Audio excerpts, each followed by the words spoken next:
কি লিখিলা স্বামী গুৰু মই আপোনাৰ এইটো উপদেশ পাহৰি গৈছো আৰু কত দিন কত কাল এই আশাৰ কাৰণে বাট চাই থাকিব লাগিব একে সময়তে দুয়ো ভগ্নীয়ে গৰ্ভ ধাৰণ কৰিও কত হল আজি শত সহস্ৰ সন্তানৰ জননী আৰু মই হলো অপুত্ৰকা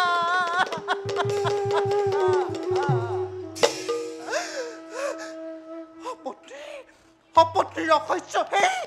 বিদ্যুপৰ বাণী অপত্নী পুত্ৰই হাঁহি মাতি আনন্দ কৰি আছে স্বামী গুৰু আপুনি মোক ধৈৰ্য ধৰি থাকিবলৈ কৈছে কিন্তু স্বামী মোৰ আজি ধৈৰ্যৰ বাট ছিগি গৈছে ডিম্ব তই আজি আৰু জন্ম নহ হেৰ মোৰ চিৰ নিৰ্দিত সন্তান তই আৰু কিমান দিন ডিম্বৰ ভিতৰত নিদ্ৰামগ্ন হৈ থাকিবি তোক আজি এই মুহূৰ্ততে শূন্য কৰি সকলো আশা দূৰ কৰিম স্থিৰ কপি সকিয়া শান্ত হোৱা দেৱী নকৰিবা ভুল অলপতে দূৰ হ'ব বেদনা তোমাৰ অলপতে দূৰ হ'ব বেদনা তোমাৰ অলপতে দূৰ হ'ব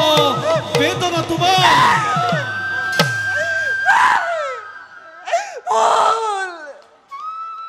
ভুল মাথা ভুল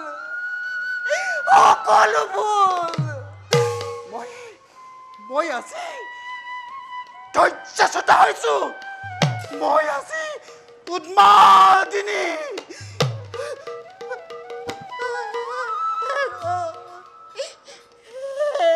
হতভগা তই মোৰ আশাৰ ৰাজ্যৰ পৰা দূৰ হৈ যা তোক মই আৰু এক মুহূৰ্ত ৰাখিব নোখোজো যা মোৰ সন্মুখৰ পৰা দূৰ হৈ যা মোৰ সন্মুখৰ পৰা দূৰ হৈ যা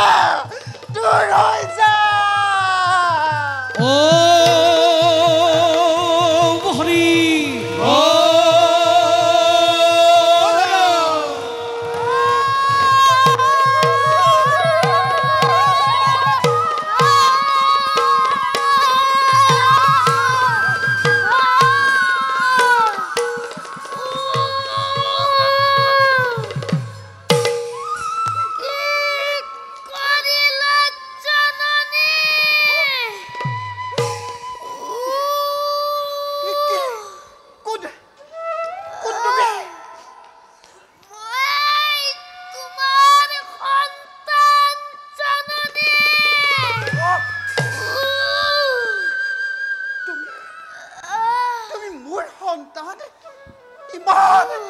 ইমান কুৎসিত দেহা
মোৰ কাষলৈ চাবি আহ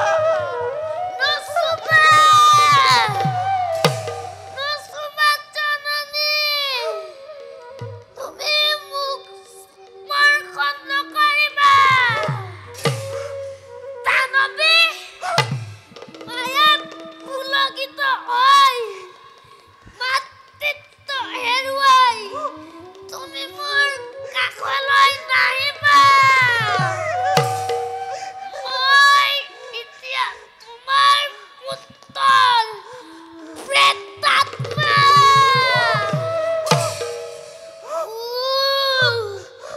আঁতৰি যোৱা হতভাগিনী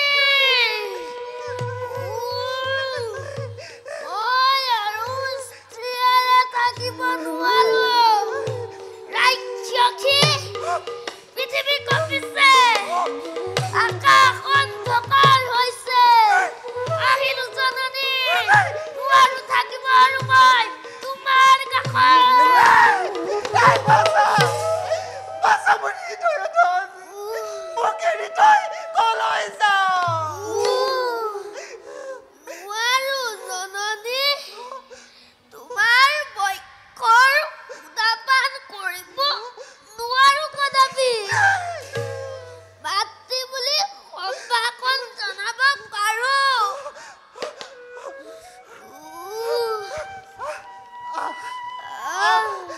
মোৰ প্ৰাণৰ পুতলা জননীৰ অপৰাধ ক্ষমা কৰ মই সিখন মুখমুখি হৈ তোক অপৰাধ লগালো ভৱিষ্যতমুখৰ স্বপ্ন হাততে হেৰুৱাই আজি মই নিজে অনুতপ্ত এবাৰ তই মোৰ কাষলৈ আহ উপায় নাই জননী ই কেৱল তোমাৰ ভাগ্যৰ লেখন নাকান্দিবা জননী আচলেৰে চকুলো মোহাৰি পেলোৱা পুনৰ তুমি পুত্ৰৰ দৰ্শনৰ অধিকাৰী হবাগৈ কিন্তু সাৱধান হিংসাৰ বশৱৰ্তী হৈ মোৰ দৰে অকালতে জন্ম নিদিবা মই এতিয়া বিদায় মাগিলো কি কৰা বাছা মোক এৰি তই কলৈ যাওঁ পুনৰ কিয় মিছাতে বিষাদেৰে ধৰণি কৰিছা প্লাবিত কিয় বাৰু চকুলোৰে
কিয় বিয়া জননীৰ প্ৰতি নিষ্ঠুৰ হৃদয়হীন পুত্ৰ তোৰ অবিয়া ঘূৰাই ল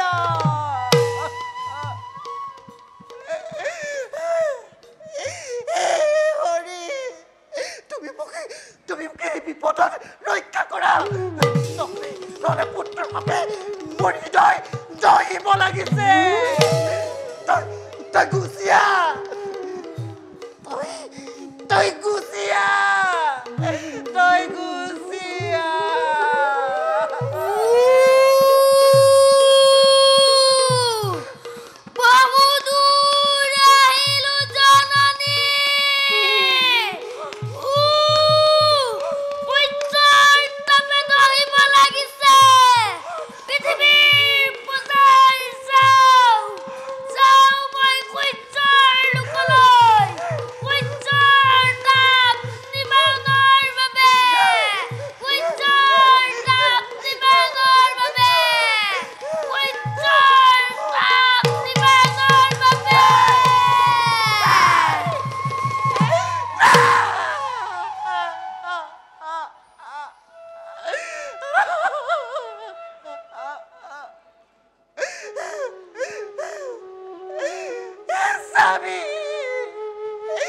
তুমি তোমাৰ দান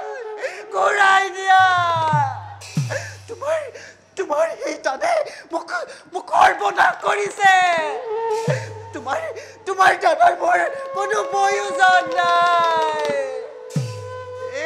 অৰুণ তই মোক কি কৰিলি অৰুণ তই মোক কি কৰিলি তোৰ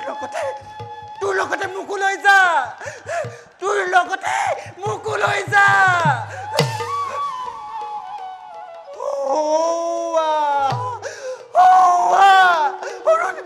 অৰুণ বহুত দূৰ পালেগৈ অৰুণ বহুত দূৰ পালেগৈ যাওঁ ইয়াত থকা কোনো প্ৰয়োজন নাই যাওঁ ইয়াত থকা কোনো প্ৰয়োজন নাই